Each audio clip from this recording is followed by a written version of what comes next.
All right, I'm going to try this different style of delivering videos here. I even dressed up for it today. I'm doing this is Acorn Productions. This is Mr. Blair, Ray Blair here for a group of well, not for a group of anything, for teaching a little bit of AP U.S. history. We're reviewing timeline or period 3 from 1754 to 1800. I guess my opening arguments are, although the colonists of British North America were content and prosperous in 1750, economic, political, and ideological events changed this, centered around the French and Indian War. The colonists forged an independent identity in the crucible of war and designed a new government based on Republican principles inspired by the Enlightenment. There's kind of the big picture there. My other contexts were, like leading into this period, American colonists were contented British subjects in 1750. It's a prosperous empire. They were doing very well. They had a very high birth rate. But geographical separation, the Second Great Awakening, and the Enlightenment had each in their own way sown seeds of an American identity. And then things changed significantly in the French and Indian War, or the 7 Years' War.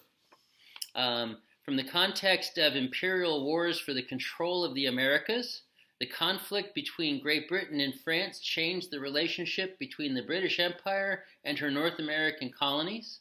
It led to the ending of salutary neglect, which had left the American colonies very independent. It brought new taxes and stricter enforcement of the empire. I often equate this to the kind of teenager metaphor, whereas when you're 16 and your parents go, you know what, we're thinking we're going to go back to 6th grade curfew and bedtime rules. I don't think that would work really well. The provincial status of the colonies became more apparent during the war. George Washington being the example, he had wanted to grow up and become a British officer, and he was essentially snubbed, and not because he was the guy who started the war, as much as British saw him as colonials and not part of the British social structure. Then the end of the presence of the French Empire as a result of the victory of the war lessened colonial dependence on Great Britain. But imperial restrictions came out of it. And I tend to say George III is not a very effective king. His ministry's proclamation line, to me, again, back to the teenager metaphor, I always say this. It's like, hey, happy birthday. It's your 16th birthday, Johnny. Here is your new BMW. From the same country as the Hessians that we're about to send to you.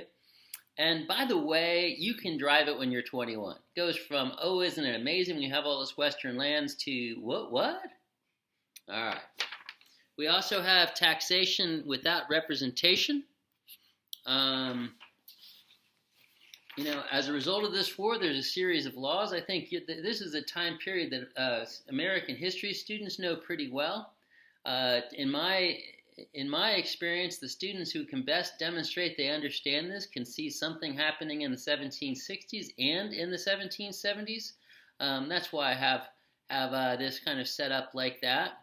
The Stamp Act is by far the most important early law.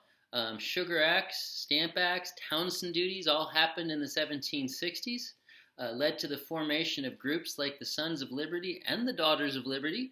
It became cool to look less like a British subject and more like an American, to demonstrate through boycotts they were not as dependent on the British Empire. In the 1770s, things got much more intense as the eve of revolution happened. You had the passage of the Tea Act, you had the Boston Massacre, you had troops stationed in Boston, you had the Boston Tea Party, lots of Boston here, and the response to that, the intolerable and coercive acts. So these are political and economic causes. And then you have your ideological causes. So as you go from not liking to be part of an empire anymore, and even within the empire, the idea of the rights of Englishmen, American subjects colonial subjects were complaining that they were not given the due rights of Englishmen. They were being taxed without representation. They wanted their colonial legislative bodies to be parliament instead in the colonies. They had been reading about ideas in the Enlightenment and were leaning towards republicanism, and beginning to question whether they should be under a monarchical rule or an imperial rule. As we get toward the American Revolution, these ideas are laid out, drawing on John Locke's Enlightenment ideas.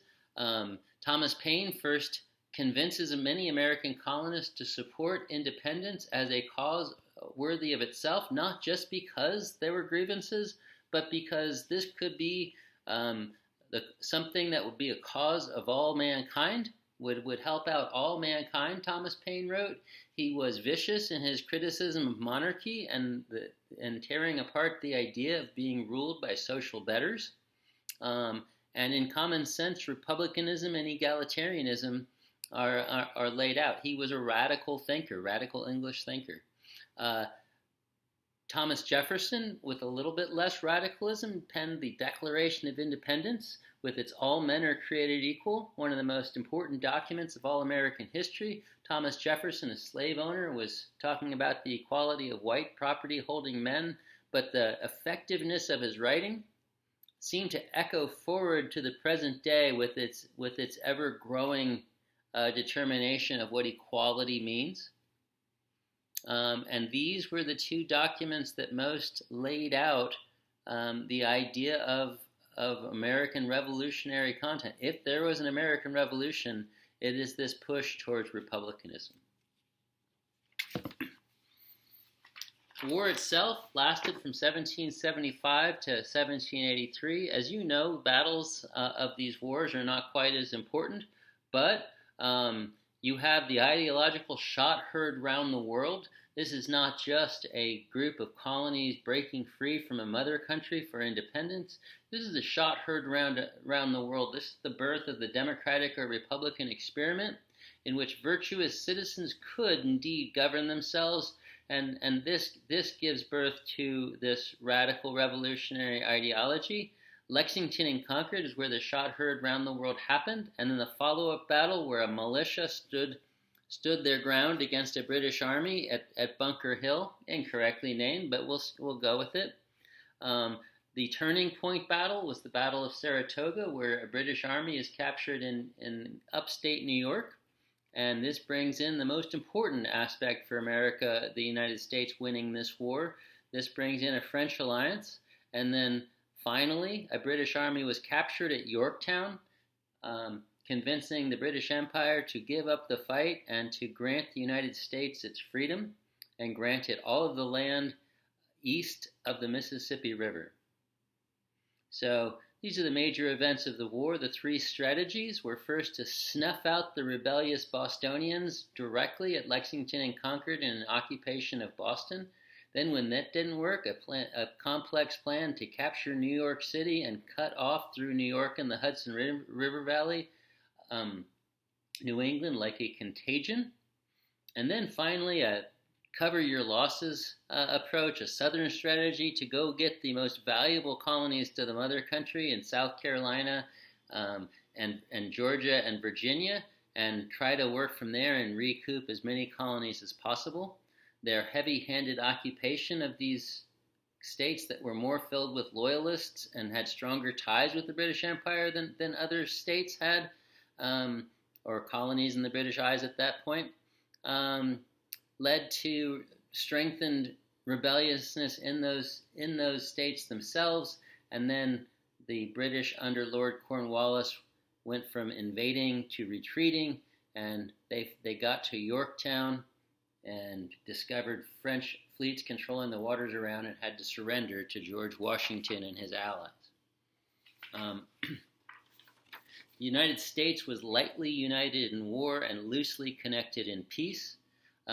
Their ideas, which would strengthen the legislative branch and weaken the executive, leaned towards looseness In these years, the United States were plural, these United States of America, and it took strengthening that was really designed and then, like the Declaration of Independence, grew afterwards under Hamilton with a stronger national vision in the 1780s and 90s that started having the United States start looking more like a country with a strong independent identity.